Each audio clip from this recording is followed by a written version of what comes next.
Okay, right. Well, I hope you watched and enjoyed my example about tilting. It took me ages to clear up the mess because there's a puddle of milk all over the floor. Anyway, let's go on with this. This is example 8, okay, in your textbook, okay. Should we read this example? Okay, so it's this one. Yeah, okay, freeze frame it if you need to read the question, because you don't have the book with you, okay. A uniform beam, AB, okay, uniform is important because that means the centre of mass is there, okay. And length 16 metres, rests horizontal and supports C and D, okay. AC is 5 metres, CD is 9 metres. So that means that you've got AC is 5 metres, that is 9 metres, so I'll split it up between 3 metres and 6 metres, as you can see, so the rest is 2 metres. So sometimes it's useful to have all the distances marked in the diagram, okay? When a child stands at A, how clever is that? But it happens, doesn't it? It happens. A child comes along and thinks, I think it's a good idea to sit here. Well, yeah, it's not very bright. But anyway, it's a learning lesson for us all. We learn by our mistakes. Okay, that's something that a child is doing. Okay, find the mass of the child. Okay, so the things we don't know what the mass is, but we do know that this child is there. So we call the mass M, for obvious reasons, G. Okay, we're going to work out what that mass is. Okay, it's on the point of tilting about C. All right, so I'm going to write that down. Tilting about C. What does that imply about one of these normal reactions? Now, just a word of note, when there's 2 or more normal reactions, I normally use different letters. You could call them R1, R2 if you want, but I sometimes refer to them as X and Y, just like that, because I prefer different letters. I don't like the R1, R2 and so on, okay? I prefer different letters. So I'm going to label them X and Y. What can you say about them, okay? Well, just give you a reminder and an excuse to get the old lightsaber out again. There it is, okay? And look, so if I just model that a little bit, okay? Just pretend it's uniform, of course it's not, okay? So imagine this is the 2 supports, there and there where my hands are, okay?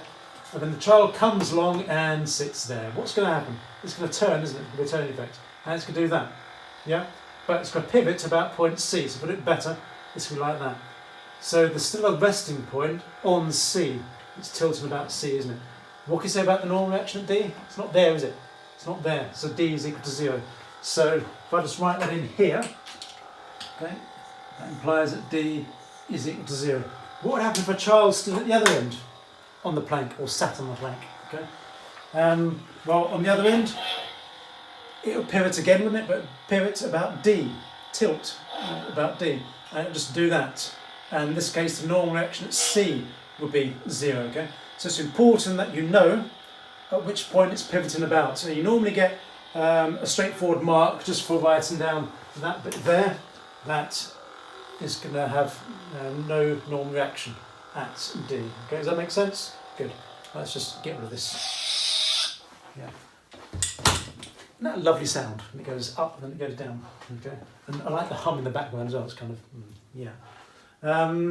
Right. Where do you want to take moments from? Take moments about. Should we take moments about A? Of course not. Take moments about A. What's going to happen? You're going to ignore that. Okay.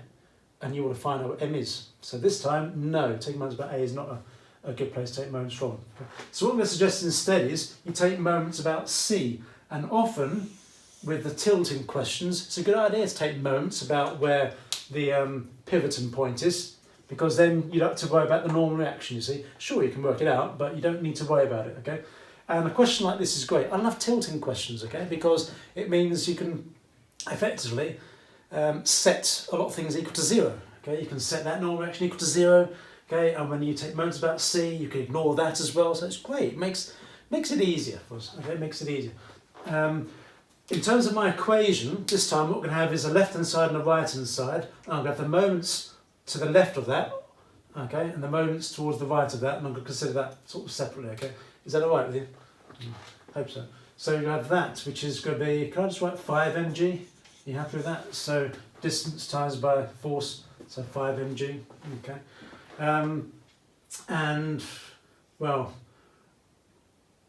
what am I going to do next? Okay, so that's going to be, I'll tell you what, no, I'm going to write as one equation equals 0. That's my preference. Sorry if I set you up for doing an equation, I'm going to set the whole thing up equal to 0. Why? Because I still like to think in terms of clockwise and anti-clockwise moments, you see. So about C, that's a anti-clockwise moment.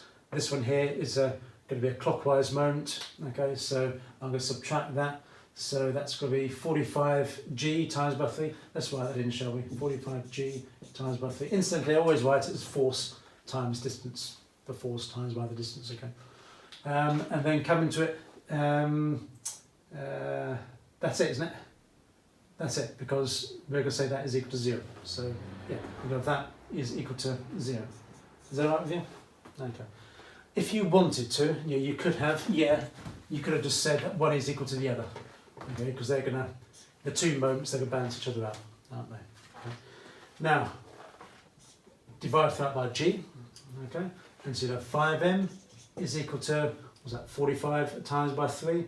Now, if you want, you can work that out, so 135, okay, that's fine, and then divide by 5, that's all right, but if you wanted to instead, you could just divide it by 5 as well, and just had 9 there multiplied by 3, okay, which gives you 27, of course.